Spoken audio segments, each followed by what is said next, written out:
Syracuse Mayor Stephanie Miner joining us now. Coming off the election, here she was earlier this year during primary season when Secretary of State Hillary Clinton, the Democratic nominee who she later became, were sitting side by side with the mayor of Syracuse. And it is fair to say, and I don't think I'm putting words in your mouth, Mayor, you thought at that time you were sitting next to the next president of the United States. I did, and I not only thought that, but was committed to doing everything that I could to make that a reality. What went wrong here? What went wrong for her? What went wrong is it was a change election, and as somebody who's been involved in the political establishment for 30 years, she could not sell a message of change that resonated.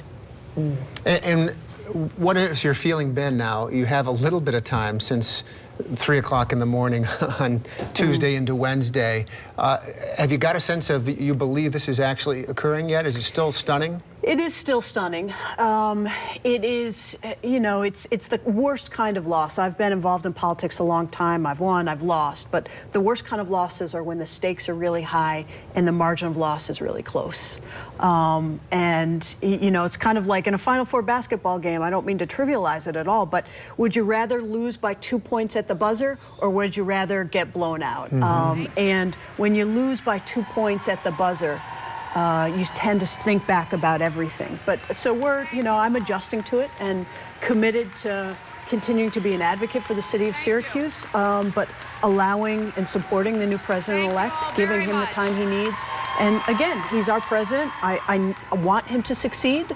He represents me and the people of the city of Syracuse, and I will do all that I can to make sure that that happens, but that also includes advocating for the people of our city and saying things that he may not, initially agree with. Was she just an inherently flawed candidate? Did the Democrats go wrong here? Should they have backed Bernie Sanders or somebody else? I know a lot of people want to say that. She was an outstanding candidate. You saw her at the 3 debates. Be just an outstanding, measured, smart, articulate candidate. All candidates have strengths, all candidates have weaknesses, but again, we lost by 1% in each of the swing votes. So I'm not willing to say that if somebody else had been there that they would have been elected.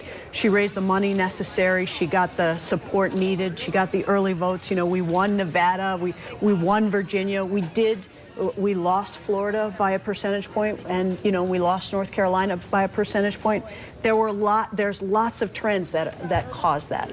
We are where we are. One upside out of this, or at least could be, is when Donald Trump made his remarks, he specifically mentioned infrastructure as being the shining star of his rebuild the country. Yeah. That's a word that's become your favorite word. It's become your association in terms of your profile. Do you find that as being a hopeful opportunity for Syracuse in this region? Absolutely. I mean, he's going to be the president when the future of 81 is decided, and the federal government has an important role in funding that future and what's going to happen.